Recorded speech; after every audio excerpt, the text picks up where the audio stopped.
Maharashtra superfast news चॅनलमध्ये आपले सहर्ष स्वागत आहे।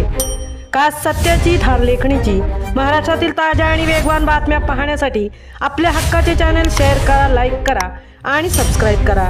धन्यवाद। मत मागताना विकास, प्रवासावेळी वनवास। मुंबई गोवा महामार्गासाठी सत्ताधारी विरोधक एकत्र येणार का?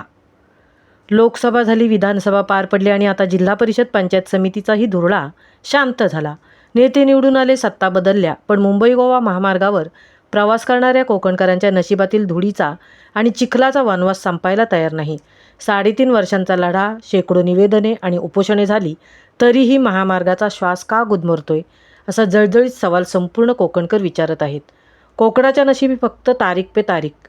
रायगडमधील कोलेटी, नागोठणे, कोलाड, इंदापूर, माणगाव असो की रत्नागिरीतील चिपळूण, खेड, संगमेश्वर, लांजा, प्रत्येक ठिकाणी महामार्गाचे काम अद्यापही रडत खडत सुरू आहे। रस्ता पूर्ण होईल हे पालुपद ऐकून आता कोकणकरांचे कान किटले आहेत। कुठे सेवा रस्ते नाहीत, तर कुठे अर्धवट खोदलेल्या रस्त्यांमुळे अपघाताचे सत्र मात्र सुरूच आहे। महामार्गाचा हा प्रश्न केवळ रस्त्याचा नाही, तर तो कोकणचे आरोग्य, शेती, पर्यटन आणि शिक्षणाचा कणा आहे। सर्वसामान्य जनता रस्त्यावरून उतरून लढते, पण राजकीय शक्तीच्या पाठीमागे असलेल्या बलाढ्य हाताने आता एकत्र येण्याची गरज आहे। सत्ताधारी असो व विरोधक, जनतेच्या जीवाशी सुरू असलेला हा खेळ थांबवण्यासाठी राजकीय मतभेद बाजूला ठेवून एकीचे बळ दाखवण्याची आता वेळ आली आहे।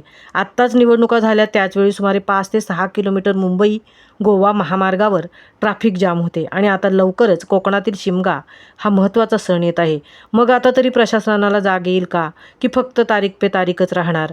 महामार्ग कधी पूर्ण होणार याचा सविस्तर आराखडा जनतेसमोर का मांडला जात नाही? दरवर्षी आश्वासने दिली जातात, पण सत्य मात्र धुळीत माखलेलंच असतं।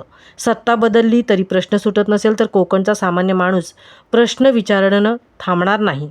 आता तरी लोकप्रतिनिधींनी आत्मचिंतन करून हा मरणासन्न महामार्ग पूर्ण करावा, हीच कोकणकरांची शेवटची आशा आहे। महाराष्ट्र सुपरफास्टसाठी नितेश शेलार, तृप्ती भोईर, मुंबई।